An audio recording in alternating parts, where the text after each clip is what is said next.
मी कधीच आजपर्यंत कुणावर आरोप केले नाही, प्रत्यारोप. जेव्हा डेटा येतो त्या डेटा बेसवर मी बोलते. ताई, काल जी बैठक झाली, काल जी बैठक झाली सुनेत्रा पवारांच्या नेतृत्वामध्ये, त्या बैठकीमध्ये सुनील तटकरेंनी सांगितलं की विलिनीकरणाच्या अनुषंगानं कुठलीच चर्चा नाही. ज्या पद्धतीनं तुमच्या पक्षाच्या अनेक नेत्यांकडून दावे केले जात होते किंवा बोललं जात होते की बाबा दादांसोबत आमची चर्चा होती, आमचे दोन्ही पक्ष आगामी काळामध्ये एकत्र होतात. पवार साहेबांनी 12 तारखेची सांगितलेली होती.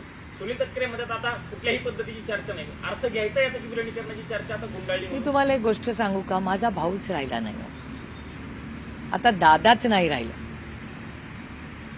क्या मायने रखता है.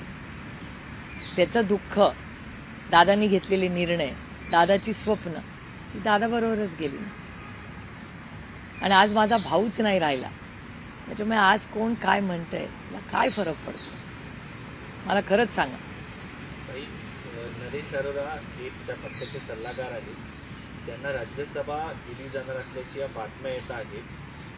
कसं बघता, कारण दादांनी जी बैठक शेवटची झाली तटकरेंसोबत, त्या नरेश अरोरांना काम जे दिलं होतं ते कमी करण्यासंदर्भात चर्चा झाली होती.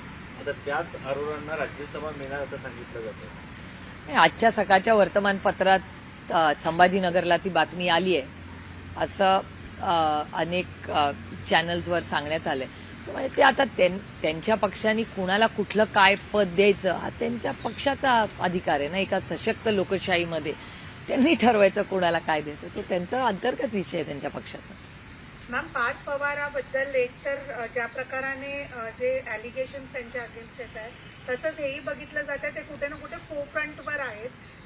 म्हणजे अजित पवार यांच्या निधनानंतर सुनेत्रा पवार मॅम बरोबर पण फोरफ्रंटवर दिसतात.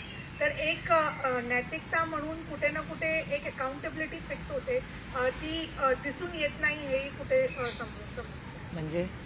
म्हणजे ते होल्ड घेत आहेत पार्टीवर किंवा ते कोणतं रोल प्ले करणार आहेत, ऑलरेडी ॲलिगेशन्स आहेत त्यांच्यावरती.